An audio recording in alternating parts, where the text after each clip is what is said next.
Hey everyone, welcome back. Ready to dive into something kind of heavy today? Oh, yeah. We're going way back this time to ancient Mesopotamia, Book of Genesis, chapters 15 and 16. Okay. And you know me, I like to find those little nuggets Yeah. that connect to our lives even now. Mm-hmm. We're going to be looking at faith and doubt, those seasons of just waiting. Yeah, And I think we all, at some point, find ourselves definitely. in those shoes. Mm.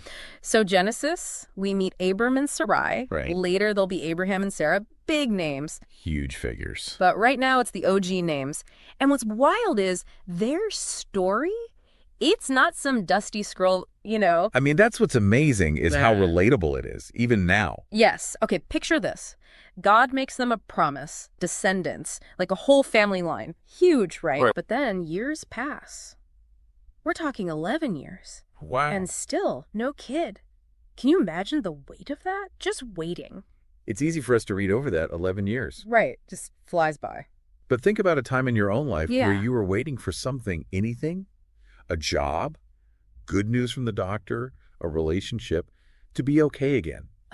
Those days turn into weeks, into months, and yeah, like Abram, sometimes it's years. It's like you're looking for the sun to come up, but Mm. it's just dark. Yeah. And that's when the doubt starts to wiggle in. Exactly. And for Abram, it wasn't just him. Right. He's got Sarai, his wife. They're both carrying this. Okay. And I'm sure back then, the pressure on her Oh, I can't even imagine.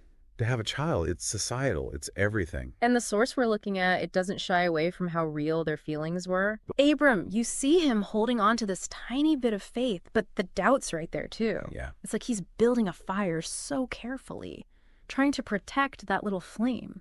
That's a great way to put it. That's exactly it. Maintaining faith.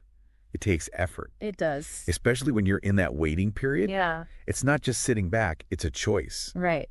Every day, you're choosing to keep that hope alive. Mm-hmm. And we see it so clearly with Abram, especially that part where he does the sacrifice. Oh, good one. I mean, people read over that, They do. but it wasn't just him following instructions, right? What do you think was going on there, deeper down? It was an outward action for sure. But yeah, I think it represents his inner struggle too. Yeah. Like every offering, every time he did that ritual, it was him going, no, I still believe this.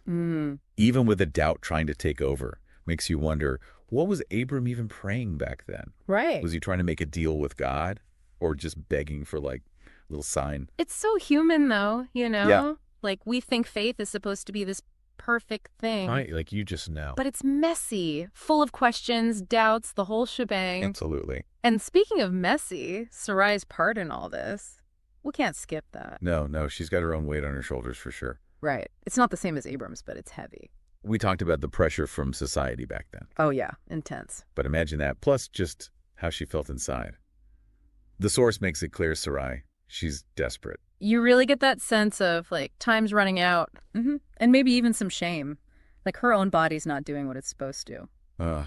It's heartbreaking. And I bet there's a lot of people listening who get that, even if it's not about kids. For sure, that feeling of being stuck. Like life's zooming by and you're just watching. Powerless. Exactly. Yeah. So what does Sarai do? She takes charge.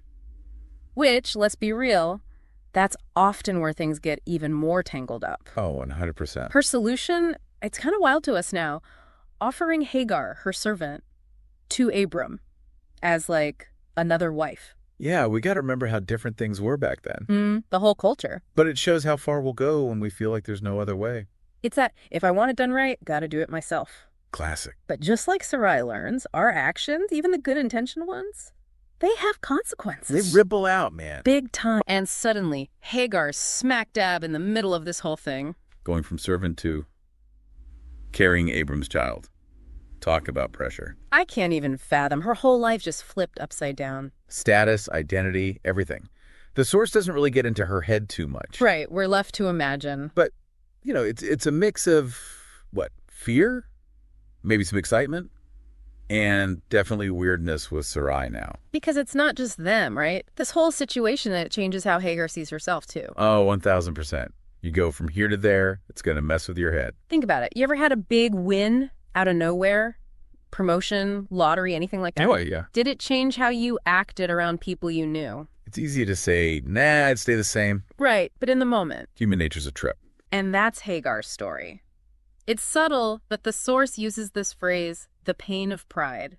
Ooh, I like that. Like she didn't ask Kay for this, but finding herself in this position, pride's gonna sneak in. Tough to avoid. And with pride comes distance.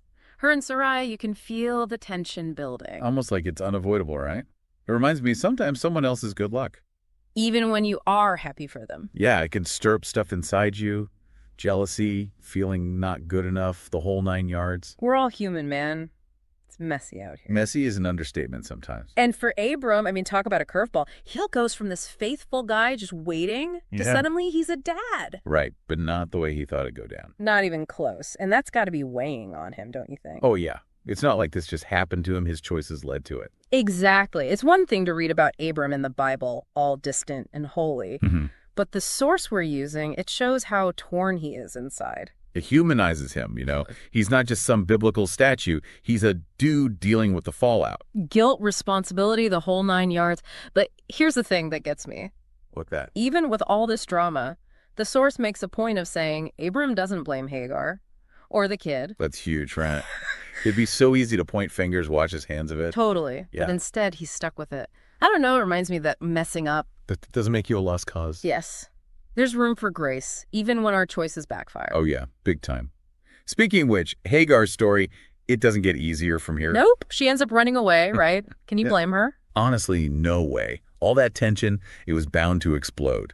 That feeling of, I gotta get out of here. Universal, man. But even when she's on the run, there's that part. Oh, you mean with the angel? Yeah. Divine intervention right there in the desert. But it's not just, hey, I see you. Nope. She's told to go back. Talk about tough love. I'd be like, Angel, you sure you got the right address? Seriously, though, what do you think was going through her head? Fear. Probably relief, too, like someone knows what's up. But to turn around, go back to that mess. Takes guts, man. 100%. Easier to keep running, start over where it's less complicated. That's human nature. But her choosing to go back, that's next level trust. Like, even though it's hard, she believes there's still a reason for it all. Makes you think, how often do we try to outrun our problems? All the time, right?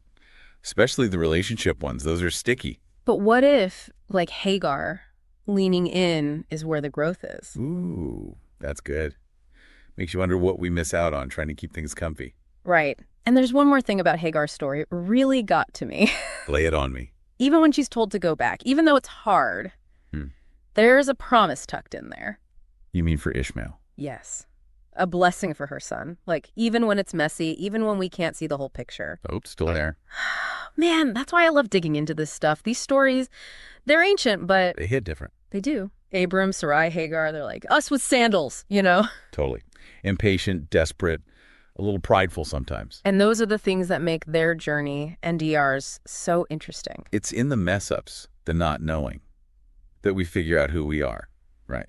100%. Our resilience, our compassion, the fact that even when we trip up. We're part of something bigger. Yes. So next time you're in that waiting room, life throwing you shade, remember these guys. Remember their faith, even when it was hard.